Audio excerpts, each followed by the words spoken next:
प्रत्येक व्यक्ति अपने जीवन में कुछ लक्ष्यों को निर्धारित करता है, जिससे वह अपनी योग्यता और अपनी प्रगति की परख करता है। यदि लक्ष्य हासिल नहीं होते हैं, तो वह अपनी कमियों को देखता है, उसमें सुधार करता है और फिर उन लक्ष्यों को हासिल करने की कोशिश करता है।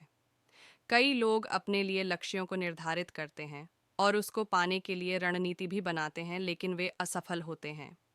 जागरण अध्यात्म में आज हम भगवान बुद्ध से जुड़ी एक प्रेरक घटना के बारे में बता रहे हैं, जिसमें आपके लिए एक संदेश है। भगवान बुद्ध को जब ज्ञान की प्राप्ति हो गई, तो फिर वे संसार को उस ज्ञान से आलोकित करने निकल पड़े। भगवान बुद्ध किसी गांव में जीवन के विभिन्न आयामों पर प्रतिदिन व्याख्यान देते। उनके प्रवचनों में जीवन का सार छिपा रहता। उनकी बातों को लोग बहुत ही गौर से सुनते थे। एक व्यक्ति बिना नागा किए उनके व्याख्यान सुनता।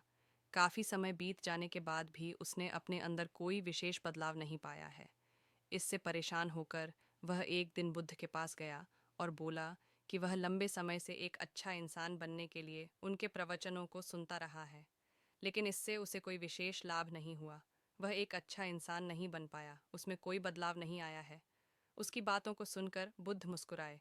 उन्होंने उसके सामने उसके गांव का नाम, वहां तक की दूरी, वह वहां कैसे जाता है, आदि जैसे प्रश्नों की झड़ी लगा दी। जब बुद्ध ने उससे कहा कि क्या वह यहाँ से बैठे बैठे अपने गांव पहुंच जाएगा, तो वह झुंझला गया। उसने कहा कि ऐसा तो बिल्कुल भी संभव नहीं, उसे वहां तक पहुंचने के लिए पैदल चलकर जाना ही होगा।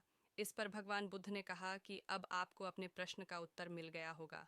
यदि आपको अपने गांव का रास्ता पता है, लेकिन इस जानकारी को व्यवहार में लाए बिना वहां नहीं पहुंचा जा सकता है, उसी प्रकार यदि आपके पास ज्ञान है और आप इसको अपने जीवन में अमल में लाए बिना एक बढ़िया इंसान नहीं बन सकते।